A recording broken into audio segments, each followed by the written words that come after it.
Et si je te disais que l'une des culpabilités les plus lourdes que beaucoup de personnes portent ne vient pas de Dieu, mais d'une traduction humaine? Pendant des siècles, on nous a appris à craindre une partie de nous-mêmes, à douter de l'amour, à confondre identité et condamnation. Si jamais tu as ressenti que ta foi et ta vérité intérieure étaient en guerre, ce message est pour toi.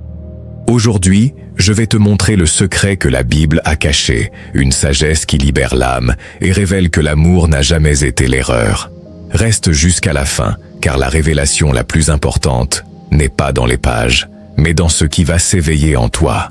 Si tu sens que ton âme est prête, écris dans les commentaires « Mon esprit se souvient ». Il y a quelque chose que presque personne ne te dit, une vérité historique qui reste enterrée sous des couches de dogmes et de traditions. Pendant près de 2000 ans, la Bible ne contenait pas le mot « homosexuel ». Cherche-le dans les manuscrits grecs originaux du Nouveau Testament. Consulte les traductions latines de la Vulgate. Examine les versions anglaises antérieures au XXe siècle. Il n'y est pas. Il n'existait tout simplement pas. Les textes les plus anciens, ceux écrits en grec koiné, qui circulaient parmi les premières communautés chrétiennes, utilisaient des termes complètement différents.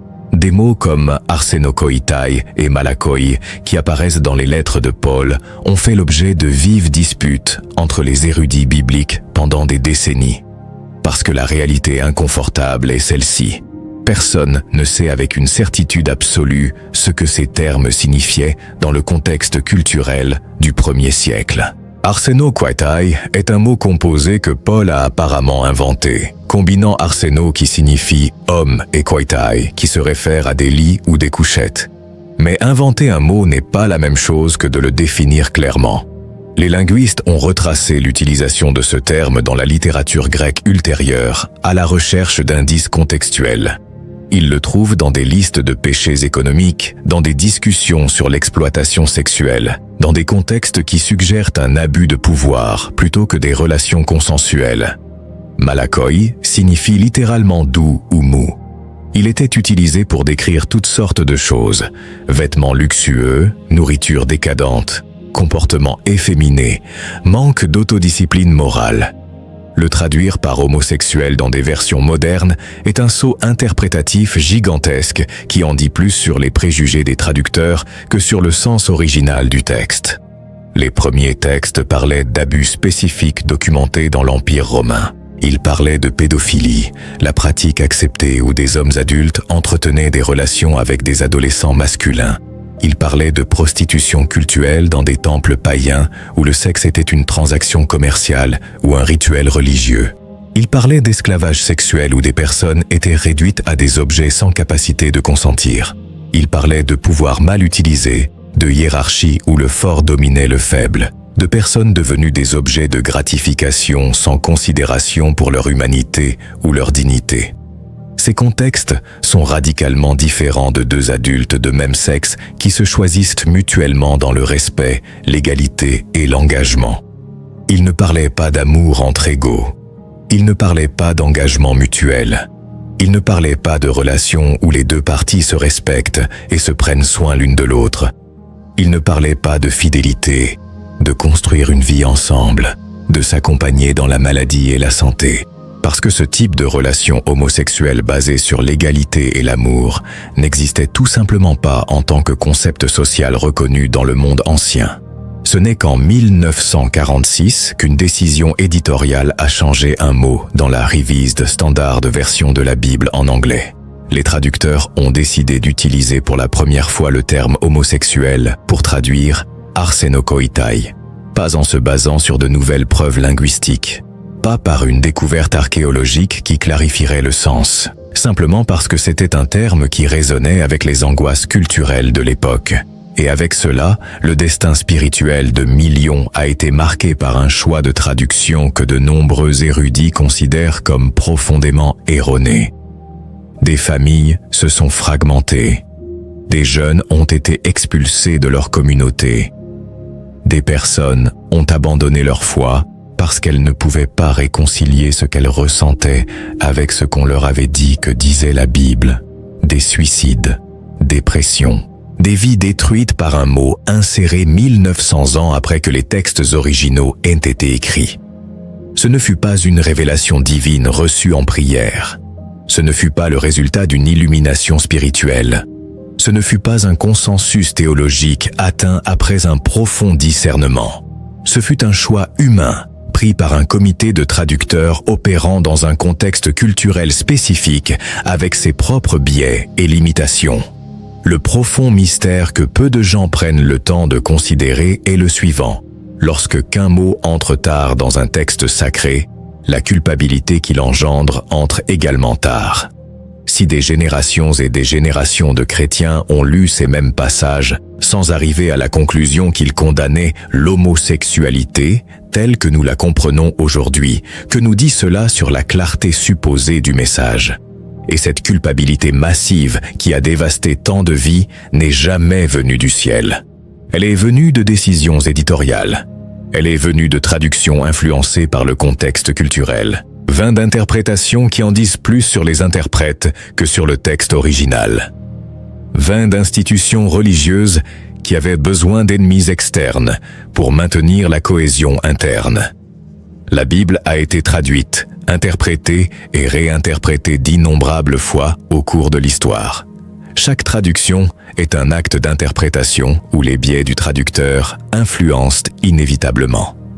Lorsque les traducteurs de l'époque victorienne trouvaient des références à la nudité, ils les adoucissaient parce que leur culture était pudique.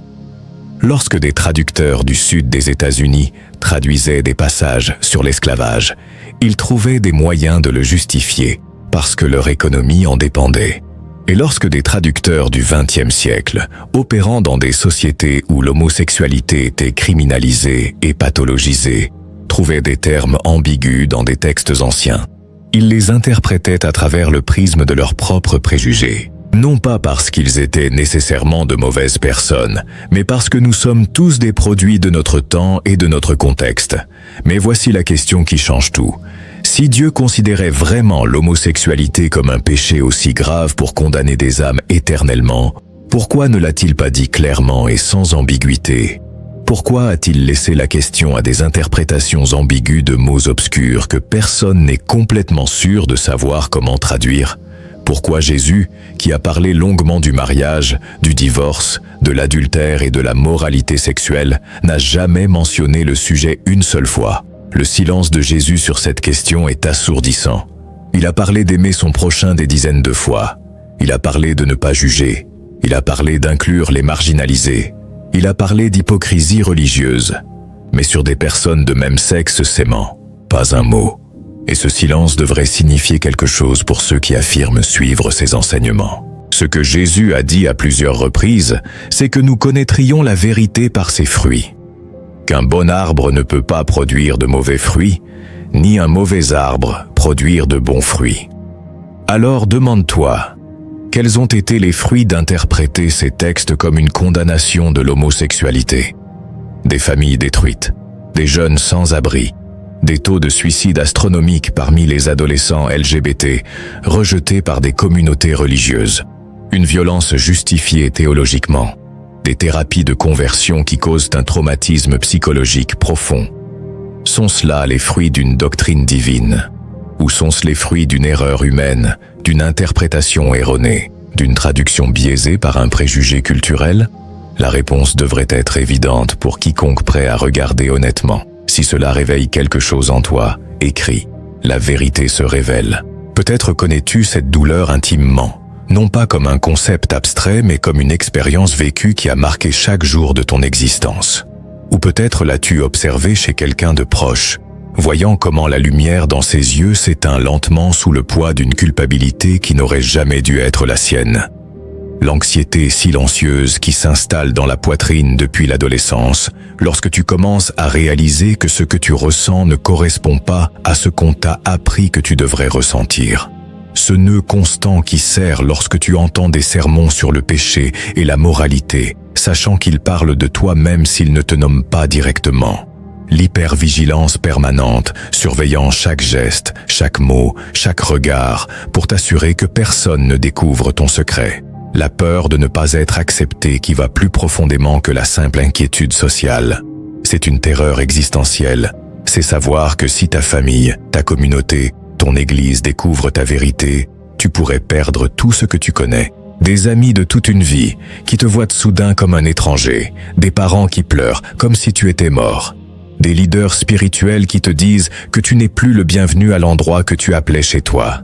La sensation que quelque chose en toi est fondamentalement mal, non pas comme une conclusion logique mais comme une croyance viscérale gravée au plus profond de ton être, que tu es défectueux, brisé, que Dieu a fait une erreur avec toi, ou que d'une manière ou d'une autre tu as échoué à devenir celui que tu étais censé être. Cette croyance s'internalise si profondément qu'elle continue à causer des dommages longtemps après que tu l'aies consciemment rejetée. Mais écoute attentivement, car c'est crucial pour ta guérison. L'âme ne souffre pas d'aimer. L'amour dans son essence pure ne cause jamais de souffrance à l'âme. L'amour étant, libère, connecte. L'amour est la fréquence naturelle de l'esprit humain. C'est ce que nous sommes lorsque toutes les couches fausses sont enlevées. L'âme souffre de se nier, de se fragmenter, de se cacher d'elle-même. Souffre lorsque tu construis des murs internes pour séparer des parties de toi que tu juges inacceptables. Souffre lorsque tu vis dans un désalignement constant entre ta vérité intérieure et ton expression extérieure. Souffre lorsque tu consacres d'énormes quantités d'énergie à maintenir une façade qui ne reflète pas qui tu es vraiment. Lorsque l'on t'enseigne que ton essence est une erreur, que la façon dont Dieu t'a créé est incorrecte, quelque chose de dévastateur se produit dans ton architecture interne. L'énergie vitale se fragmente, se divisant en parties qui se battent entre elles. Une partie qui connaît sa vérité, une autre partie qui a intériorisé le rejet, une autre partie qui essaie de faire le médiateur entre les deux. Cette fragmentation consomme des ressources massives, te laissant constamment épuisé sans savoir pourquoi. La foi, qui devrait être refuge et source de force, se brise comme du cristal sous pression. Tu ne peux pas faire confiance à un Dieu qui, soi-disant, te condamne pour être qui tu es. Tu ne peux pas trouver la paix dans une spiritualité qui nie ta réalité. La dissonance cognitive entre croire en un Dieu aimant et croire que ce même Dieu te rejette pour aimer est insoutenable. Quelque chose doit céder.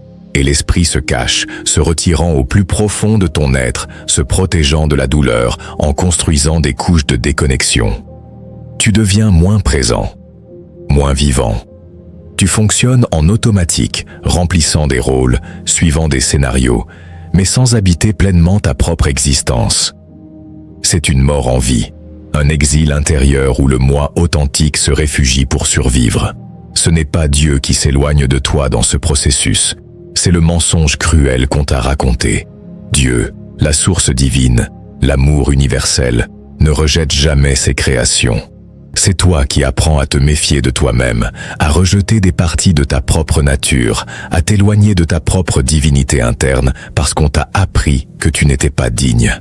Le véritable conflit n'a jamais été spirituel, au sens d'être un problème entre toi et le divin. C'était interne.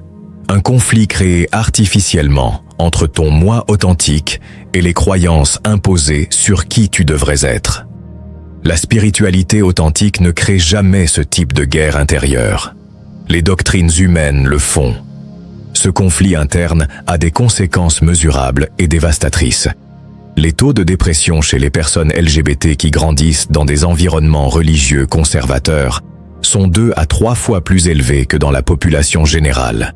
Les taux d'anxiété, de troubles alimentaires, d'abus de substances, tous significativement élevés. Non pas parce qu'il y a quelque chose d'intrinsèquement problématique à être LGBT, mais à cause du traumatisme du rejet et de la honte intériorisée. Les taux de suicide racontent une histoire encore plus sombre. Les adolescents LGBT rejetés par leur famille ont 8 fois plus de chances de tenter de se suicider que ceux qui sont acceptés. 8 fois. Ce ne sont pas des chiffres abstraits. Ce sont des enfants, des frères, des amis, des vies qui auraient pu être pleinement vécues si on ne leur avait pas appris à se haïr eux-mêmes. Et voici ce que tu dois comprendre. Cette souffrance n'est pas naturelle. Ce n'est pas une conséquence inévitable d'être différent. c'est une conséquence directe d'interprétations religieuses nuisibles qui transforment l'identité en péché. Dans les sociétés et communautés où l'homosexualité est acceptée, où les personnes LGBT peuvent vivre ouvertement sans crainte de rejet, ces taux élevés de problèmes de santé mentale disparaissent presque complètement. Ce que cela démontre irréfutablement, c'est que le problème n'a jamais été l'orientation sexuelle. Le problème est et a toujours été le rejet, la honte, l'internalisation de messages de haine déguisés en vérité spirituelle. Le problème est une théologie qui transforme l'amour en péché et appelle cette cruauté « volonté de Dieu ». La guérison commence lorsque tu reconnais cela. Il n'y a rien en toi qui ait besoin d'être guéri, réparé ou changé pour être digne de l'amour divin. Tu es déjà complet. Tu es déjà aimé. Tu es exactement qui tu étais censé être. La seule guérison nécessaire est de te libérer des mensonges qu'on t'a appris sur toi-même. Si tu le sens, laisse cette clé dans les commentaires.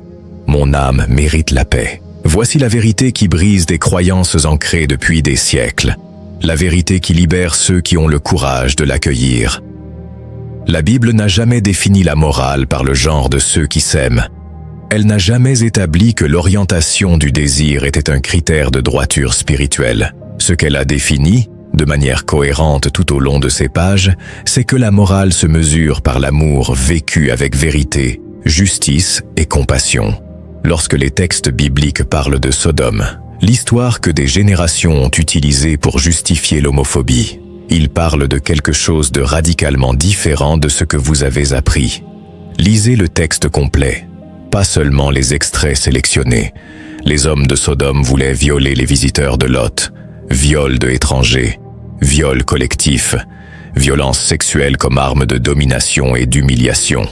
Cela n'a absolument rien à voir avec deux personnes de même sexe qui se choisissent mutuellement par amour. Équilibrer le viol avec l'amour consensuel est obscène. C'est comme équivaloir une agression à un câlin parce que les deux impliquent un contact physique. La différence entre la violence sexuelle et l'amour consensuel est la différence entre la vie et la mort, entre le traumatisme et la guérison, entre le péché et la bénédiction. Mais plus révélateur encore, la Bible elle-même définit clairement quel était le péché de Sodome et cela n'a rien à voir avec la sexualité. Ézéchiel 16:49 dit textuellement « Voici quel était le péché de ta sœur Sodome. L'orgueil, l'excès de nourriture et la prospérité tranquille étaient les siens et ceux de ses filles. Mais elle n'a pas tendu la main à l'affligé et au nécessiteux. » Relis cela encore une fois. Le péché de Sodome était l'orgueil, la gourmandise, la complaisance et la négligence envers les pauvres et les nécessiteux. Pas d'homosexualité, pas d'orientation sexuelle, injustice sociale, manque de compassion, accumulation de richesses pendant que d'autres souffrent. Si les chrétiens modernes voulaient vraiment éviter le péché de Sodome, ils devraient lutter contre l'inégalité économique, pas contre les personnes LGBT. Jésus lui-même fait référence à Sodome à plusieurs reprises, et jamais dans un contexte de sexualité. Il parle de Sodome comme exemple d'inhospitalité, de rejet des messagers de Dieu. Dans Matthieu 10, lorsqu'il envoie ses disciples, il leur dit que les villes qui ne les accueillent pas seront jugées plus sévèrement que Sodome. Le péché de Sodome est le rejet et la cruauté, pas l'amour entre personnes de même sexe. Il parle d'oublier le nécessiteux, de construire la prospérité sur le dos des vulnérables, d'accumuler pendant que d'autres manquent, de fermer les portes aux étrangers, de violence contre les marginalisés. Ce sont les péchés que les prophètes dénoncent encore et encore. Pas l'orientation sexuelle de personnes vivant un amour engagé, pas d'orientation, jamais de la direction naturelle de l'affection humaine, pas d'identité, de l'essence de qui tu es au plus profond, mais de justice, de comment tu traites les autres, de si ton amour est authentique ou exploitant, de si tu construis une communauté ou détruis la dignité. L'âme n'a ni sexe ni genre dans son essence la plus pure. Les mystiques de toutes les traditions le savent. L'âme est une étincelle divine, une conscience pure, un amour inconditionnel. Les corps ont un sexe. Les cultures construisent le genre. Mais l'âme transcende les deux. Elle est antérieure aux deux. Elle survit aux deux. Elle a conscience, la capacité de reconnaître la vérité, de discerner le bien du mal, de choisir l'amour plutôt que la peur.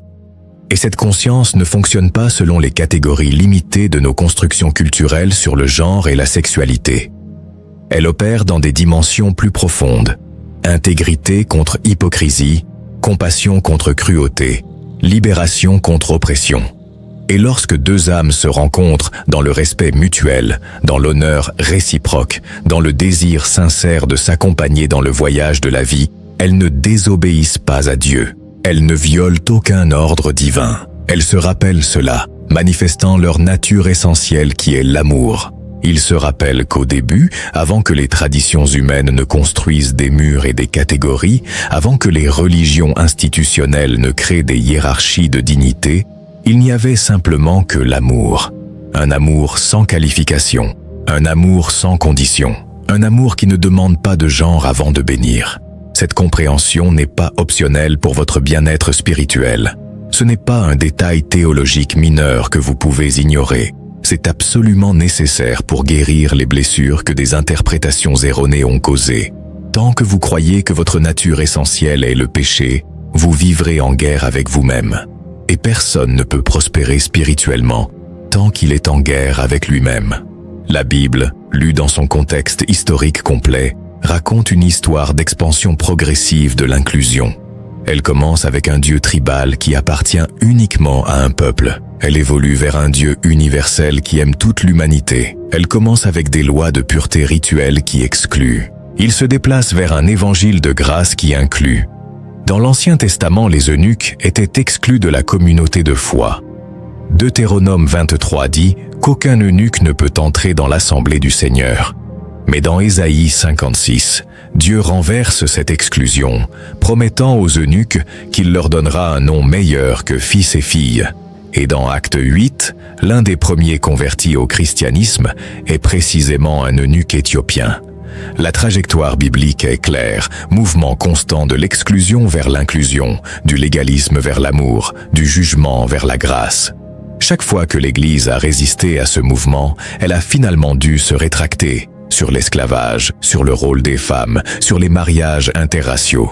Et elle se rétractera finalement aussi sur les personnes LGBT. Ceux qui aujourd'hui utilisent la Bible pour exclure les personnes LGBT sont du mauvais côté de l'histoire et du mauvais côté de l'Évangile. Ils répètent exactement les mêmes arguments qui ont été utilisés pour défendre l'esclavage, pour opprimer les femmes, pour interdire les mariages interraciaux. Et l'histoire les jugera avec la même sévérité qu'elle juge ces autres formes d'oppression justifiées religieusement.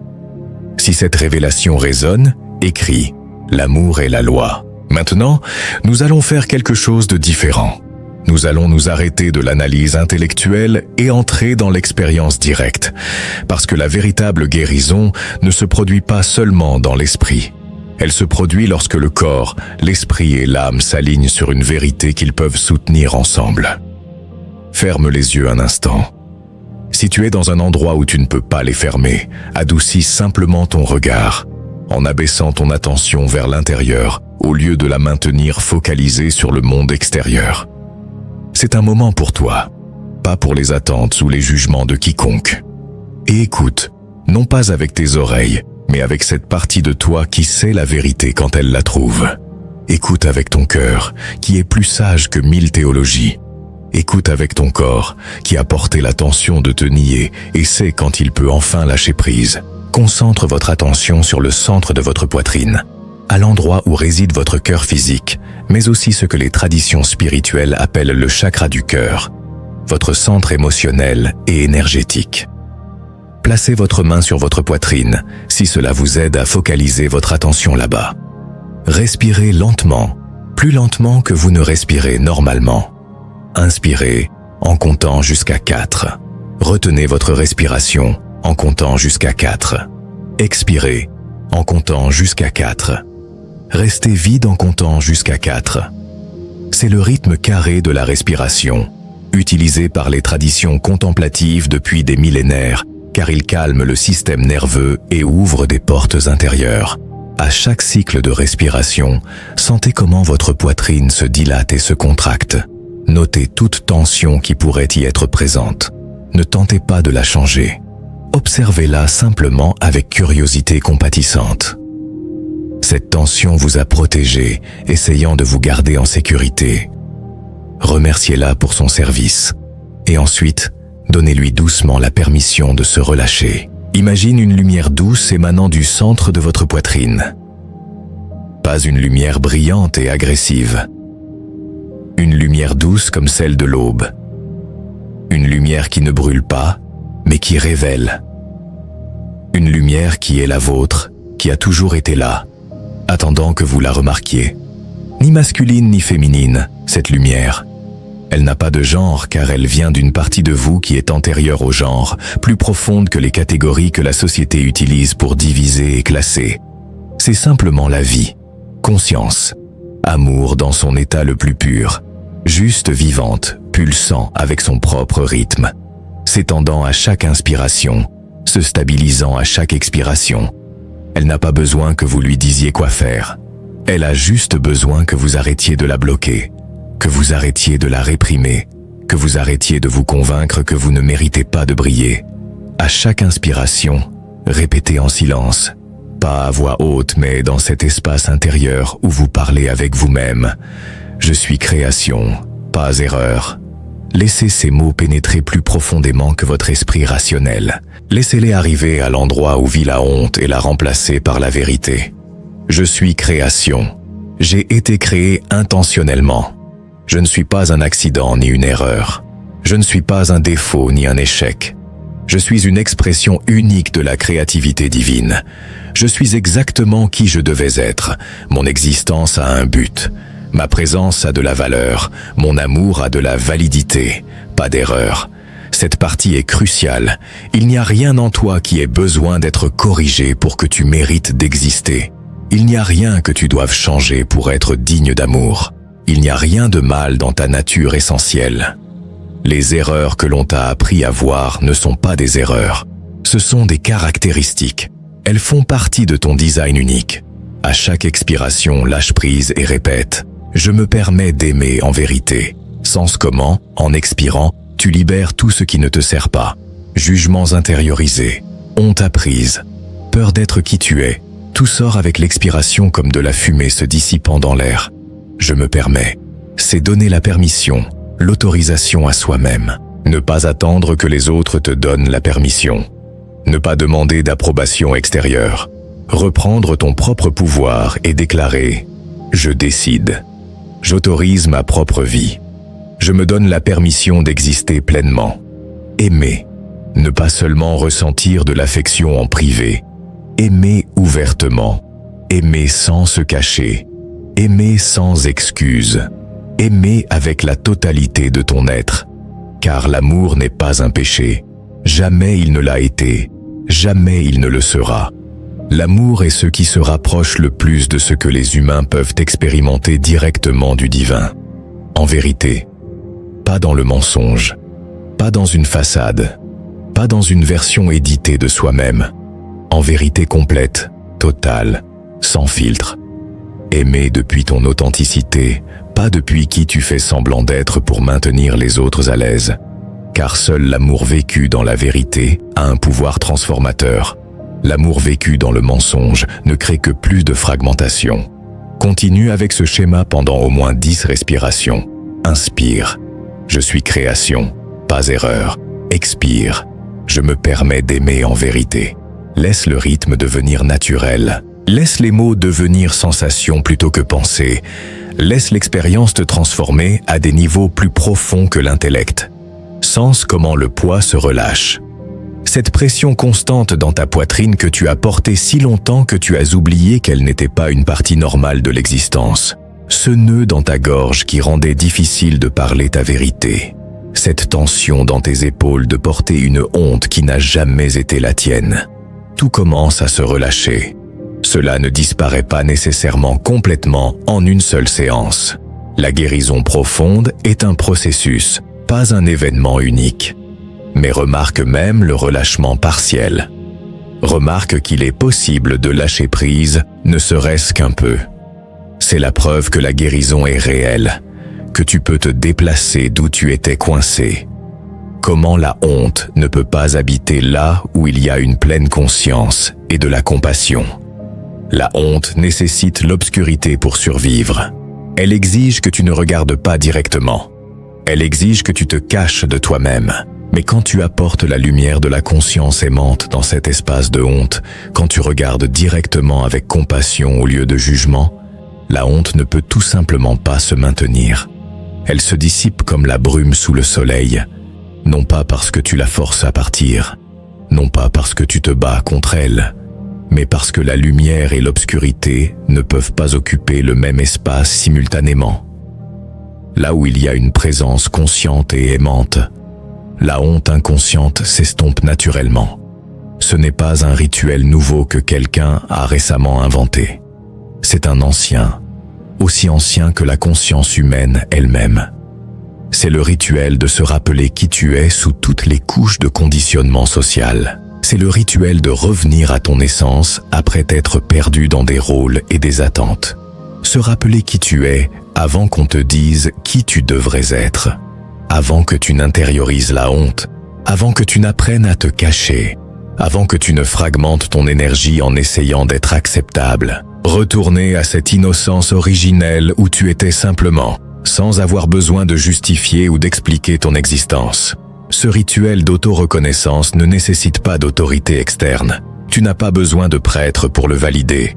Tu n'as pas besoin de gourou pour te initier. Tu n'as pas besoin de certificat d'aucune institution spirituelle. Ta propre reconnaissance de ta propre vérité est suffisante. C'est plus que suffisant. C'est tout ce qui a toujours été nécessaire. Si tu l'as fait, si tu t'es accordé ces minutes de présence compatissante avec toi-même, laisse ce signe. J'honore mon essence. Lorsque vous cessez de vous battre contre vous-même, lorsque vous déposez enfin les armes dans cette guerre intérieure qui a consumé votre énergie pendant des années ou des décennies, quelque chose de profond s'aligne dans votre système. Ce n'est pas un changement superficiel, c'est une reconfiguration fondamentale de la façon dont vous opérez dans le monde. La foi, qui a été pendant si longtemps une source de terreur et d'anxiété, se transforme. Elle devient un refuge véritable au lieu d'une menace constante. Vous pouvez vous rapprocher à nouveau du spirituel sans cette vigilance épuisante de surveiller chaque pensée pour vous assurer de ne pas pécher simplement en existant. Cela devient un espace où vous pouvez vous reposer au lieu d'un champ de bataille, où vous devez constamment vous défendre. La spiritualité retrouve son but original, connexion avec le sacré, avec ce qui est plus grand que votre moi individuel. Elle cesse d'être une liste de règles impossibles à respecter sans vous nier. La spiritualité cesse de juger et commence à embrasser. Tes pratiques spirituelles, si tu choisis de les maintenir, deviennent des actes d'amour de soi plutôt que des tentatives désespérées de gagner une approbation divine que tu as déjà et que tu as toujours eue. La prière devient conversation plutôt que supplication. La méditation devient présence plutôt qu'évasion. Et tu commences à remarquer quelque chose d'extraordinaire. Tu peux embrasser à la fois ta spiritualité et ton identité complète sans que l'une anéantisse l'autre. Tu peux être une personne de foi et une personne LGBT simultanément. Ce ne sont pas des contradictions. Jamais elles ne l'ont été. On t'a juste appris qu'elles l'étaient pour te maintenir divisé et contrôlé. Celui qui a marché contre le rejet, celui qui a survécu à la douleur d'être marginalisé par des communautés qui auraient dû être un refuge, développe quelque chose qui ne peut pas être enseigné dans des séminaires théologiques. Il développe une sensibilité plus profonde envers la souffrance des autres. Lorsque tu connais intimement ce que c'est d'être jugé, lorsque tu as ressenti sur ta propre peau le poids de l'exclusion injuste, tu développes un radar pour détecter quand d'autres sont traités injustement. Tu ne peux pas l'ignorer. Tu ne peux pas détourner le regard lorsque tu vois d'autres êtres marginalisés, quelle qu'en soit la raison. Tu développes une compassion plus réelle que celle qui vient seulement de l'enseignement théorique sur l'amour du prochain. C'est une compassion née d'une expérience partagée de vulnérabilité. Tu sais quels mots font mal parce qu'ils t'ont blessé. Tu sais quels gestes d'inclusion comptent parce que tu les as désirés. Tu sais la différence entre la charité condescendante et la solidarité authentique. Tu développes une connexion plus honnête avec le sacré, parce que ta foi, si elle survit au feu du rejet, émerge purifiée. Ce n'est plus une foi héritée que tu n'as jamais remise en question. Ce n'est plus une conformité aux attentes sociales. C'est une foi choisie consciemment après avoir traversé la vallée du doute et du désespoir. La foi se soutient non pas parce qu'elle est facile ou confortable, mais parce qu'elle résonne véritablement avec ton expérience du divin. C'est une foi qui n'a pas besoin d'ennemis externes pour se définir. C'est une foi suffisamment forte pour inclure plutôt que d'exclure, pour aimer plutôt que de juger.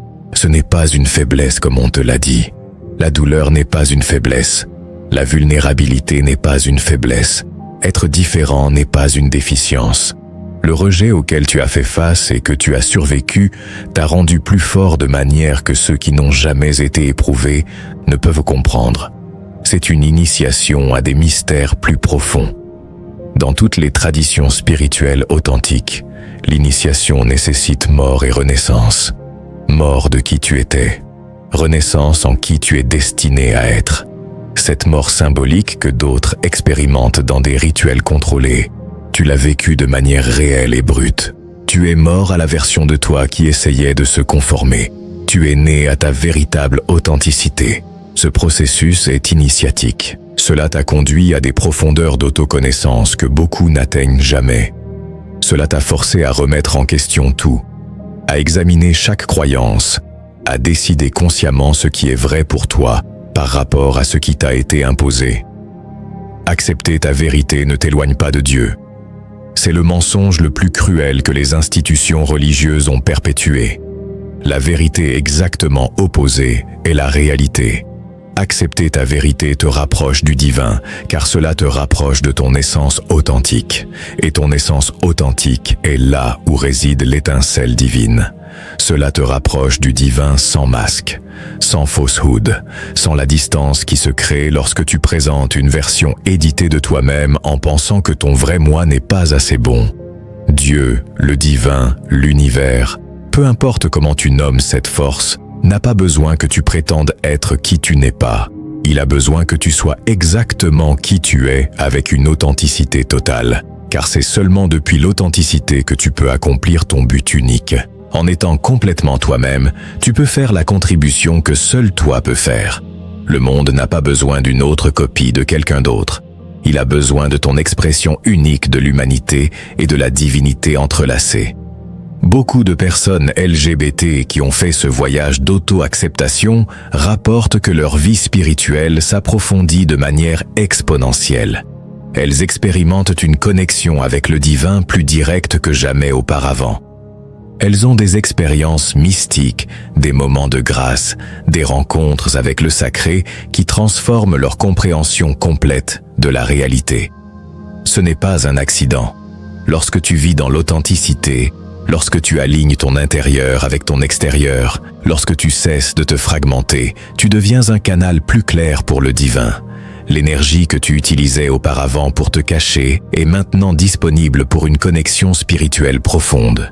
Si tu es prêt à vivre depuis cet endroit, depuis cet espace d'authenticité intégrée où ta spiritualité et ton identité complète coexistent en paix, écris « Je marche dans la lumière ». Souviens-toi de cela. Si une interprétation génère de la haine, de la peur ou du rejet, cette interprétation est celle qui a besoin de guérison. Dieu n'a pas créé d'erreur, il a créé la diversité. Ton identité n'est pas un obstacle spirituel, c'est un langage de l'âme.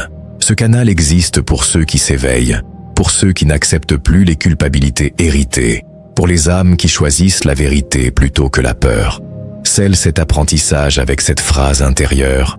Je suis aimé tel que je suis.